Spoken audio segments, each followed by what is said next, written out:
여러분, 한 주 동안 안녕하셨습니까? 코로나가 지금 기승을 부리고 있습니다. 모두 건강에 유의하시기 바랍니다. 우선은 국민의힘 윤석열 후보와 이준석 대표 잘 봉합되어 김종인 체제로 간다고 하니 지금은 할 말이 많지만 정권 교체를 바라는 국민들에게 조금이라도 누가 될까봐 선거 끝날 때까지는 입을 닫고 그 후에 한번 짚어보도록 하겠습니다. 그럼 우리가 왜 꼭 정권 교체를 해야 하는가를 하나하나 짚어보기로 하겠습니다.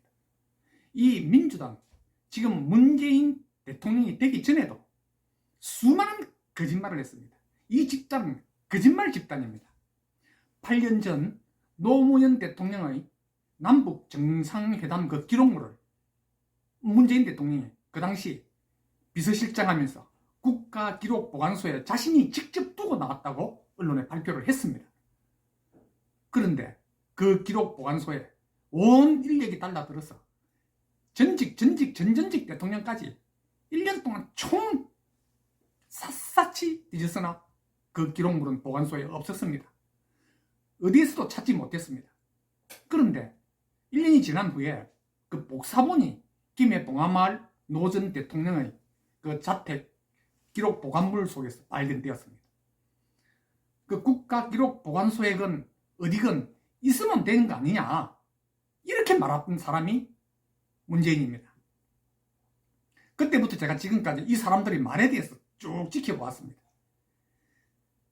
당시 정치도 패족이 어떻게 하느냐 절대로 안 한다 했고, 문재인 대통령이 정치에 절대 나는 패족이다, 정치 입문하는 일은 없을 것이다 이야기했고, 노무현 대통령의 비서실장 한 것이 가장 후회된다라고 자기 자서전에도 그렇게 써놨습니다. 그런데 그것뿐입니까? 수없이 많지만 두 가지만 딱 더 들겠습니다. 19대 총선 때 광주 전남에서 호남이 나를 버리면 저는 깨끗이 정치의 미련을 버리고 정계에서 은퇴하겠습니다 그랬는데, 그 당시 국민의힘 안철수 당에게 무참하게 참패를 했습니다. 그래놓고 다시 정계에 들어오기 위해서 하는 말, 저에게 잘하라는 격려로 알고 더 열심히 하겠습니다 라는 명분으로 국회의원도 출마하고 대통령도 출마합니다. 이 사람 말하는 거, 최저임금을 올려서 국민의 삶의 질을 높이겠습니다. 최저임금 줄 사람이 어디 있어요? 자영업자 다 죽고 소기업들 다 죽는데 무슨 소득을 성장한단 말이다. 최저임금 올려가지고 최저임금 줄 사람이 없는데, 이런 거짓말들. 딱 대통령 안고 첫 마디가 부동산 확실히 잡겠습니다. 지금 부동산 어떻게 됐어요? 젊은이들은 꿈과 희망을 잃어버렸습니다. 희망이 없는 나라를 만들어버렸습니다. 이래 놓고도 지금 참 문재인 대통령 그 공약한 거 하나도 지킨 게 없습니다. 이거는 대통령으로서 국민들한테 이렇게 속였으면 진실한 사과라도 하고 지금이라도 잘한다 해야 되는데 그런 거 하나도 없죠. 그리고 이번에 송영길 또 민주당 대표하는 거 보세요. 이번 대선 선대위에 1호 영입자, 자 정말 대단한 여성을 영입했다고 그렇게 자랑을 했습니다. 그러자 이제 그 여성분의 사생활의 문제로 이 사회에서 좀 떠들게 되니까 문제가 생겨서 사퇴를 시키고 나서 그 송영길 대표 언론에 나와가지고 마이크 앞에서 하는 거 보세요. 거의 울먹이면서 모든 언론이 또 야당이 이 이혼한 여자의 사생활을 가지고 이렇게 인격살인을 하고 있다. 그 가족들과 그 조동영 씨가 이혼한 게 그렇게 문제가 되느냐 이야기합니다. 울먹이면서 감정에 호소합니다. 이혼한 게 그렇게 됩니까?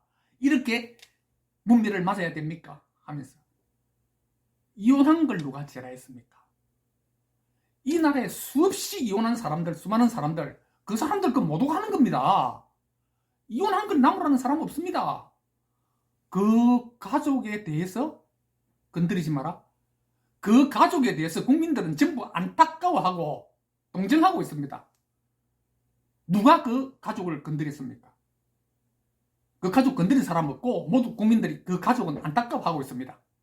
처음에 발표되기는 결혼한 남편을 두고 이 쉽게 말해서 바람을 피워서 애를 낳아가지고 남편 몰래 그 바람 피운 남자의 애를 남편 자식이다 하고 낳아가지고 키우고 있었다. 처음에는 이렇게 보도가 되었습니다. 그렇게 됐을 때 송영길 대표가 한 말입니다. 근데 민주당 또 후보는 어떻게 하는 줄 압니까? 한술 더 떠서 대선 후보의 최측근 민주당 국회의원은 혼외자를 낳아가지고 키운 것은 용기 있는 일이고 정말 잘하고 칭찬받아야 될 일인데 거기 왜 비난받아야 되느냐. 이 또 나중에 이 말은 내가 또 이야기하겠습니다. 송영길 이 사람 이렇게 감정팔이 하면서 이혼하기 전에 하는데 이혼한 거 죄 아닙니다. 그 수많은 이혼한 사람들을 왜 여기에 끌고 들어옵니까? 말도 안 되는 이야기를 하고 있습니다. 이 여성분은 남편이 외국에 나가서 군인으로서 그 전쟁터에서 목숨을 걸고 나가서 돈을 벌어서 국내로 자녀들 키우면서 그 돈을 다 송금을 했습니다.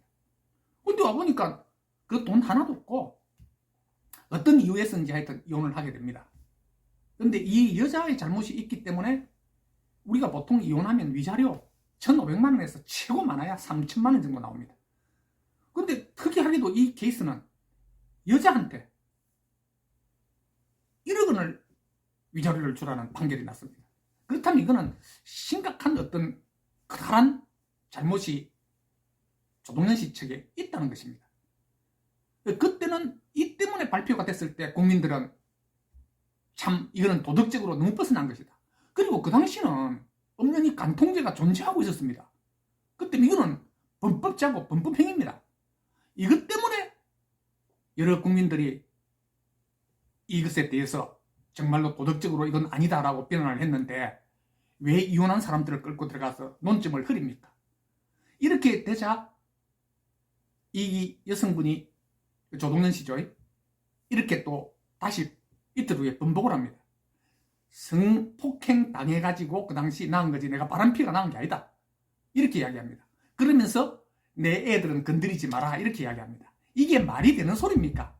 이렇게 나쁜 여자가 있습니까? 이렇게 나쁜 사람이 내 애를 건드리지 마라 하면서 그 이제 12살 먹은 애한테 너는 성폭행범의 아들이다. 이걸 만천하에 알린 겁니다. 이 여자가. 그래놓고 뭐 자식을 사랑한다고요? 이런 나쁜 년이 어디 있습니까? 정말 분노를 느끼지 않을 수 있습니다. 그걸 말하는 겁니다. 팩트가 그거였습니다. 그리고 문재인 대통령, 송영길 대표, 하다못해 대통령 후보인 이재명, 이 사람 또 말 웃깁니다. 그 수많은 관중들 앞에서 그것도 또 감성팔이 합니다. 거의 울먹이면서 또 이야기합니다. 예, 저는 비천하게 태어났습니다. 비천하게 태어난 게 죄입니까? 죄 아닙니다. 저도 비천하게 태어났습니다. 하지만 그렇게 욕얻어먹지 않고 저 주위에서 많은 사람들이 저 따르고 저 좋아하는 사람 많습니다. 물론 뒤에서 욕하는 사람도 있겠지만 대체적으로 저 많은 사람들한테 사랑받고 있습니다. 비천하게 태어났지만 출세해서 잘 살고 차관되고 국회의원 되는 제 친구도 있습니다. 비천하게 태어났지만 성실하게 살고 열심히 노력해서 잘 사는 사람들 얼마든지 있습니다. 나쁜 짓 안 하고 그냥 살아도 좋은 사람입니다. 비천하게 태어난 걸 욕하는 사람 아무도 없습니다. 비천하게 태어난 사람이 죄입니까? 당신이 그 비천하게 태어나가지고 비천한 말과 비천한 행동을 하니까 욕을 얻어먹는 것입니다. 그 비천한 행동, 비천한 욕, 그것이 바로 대통령 후보 자격이 없다는 겁니다. 그런데 이번에 참 좋은 말 했습니다. 정말 한마디 그 좋은 말. 모든 국민들한테 재난지원금을 주자. 이거 여론조사에서 반대하는 척이 훨씬 높으니까 야 이거 이렇게 나가서 안 되겠다 싶으니까 그걸 철회를 합니다. 철회하면서 하는 말이 뭐냐? 국민들의 여론이 반대한다면 나는 그것을 하지 않겠다. 국민 여론이 반대한다면 나는 반대하는 거 절대 하지 않겠다. 국민 여론에 따르겠다. 정말 잘하셨습니다. 고맙습니다. 꼭 그렇게 해주시기 바랍니다. 그러면서 마지막 한마디 더 드리겠습니다. 1년 훨씬 전부터 정권 교체하자는 국민들의 여론이 과반수 이상을 항상 유지했습니다. 1년 훨씬 전부터. 이 정권을 그대로 유지하자 하는 쪽이 32%에서 37% 왔다 갔다 했고, 정권 교체가 52%에서 57% 왔다 갔다 했고, 어떤 때는 60%가 넘은 적도 있었습니다. 국민이 반대하면 절대 하지 않겠다. 국민이 원하는 쪽으로 가겠다고 약속했죠. 이제 그 약속 지키십시오. 국민 과반수 이상이 정권 교체를 희망합니다. 그러면 국민의 여론에 따라서 당장 후보직 사퇴하고 정권 교체에 앞장서야 합니다. 당신이 던진 그 말에 책임을 지셔야지. 이재명, 당신이 한 말 책임지세요. 정권 교체를 위해서 앞장서세요. 부탁드립니다. 시청해 주셔서 감사합니다.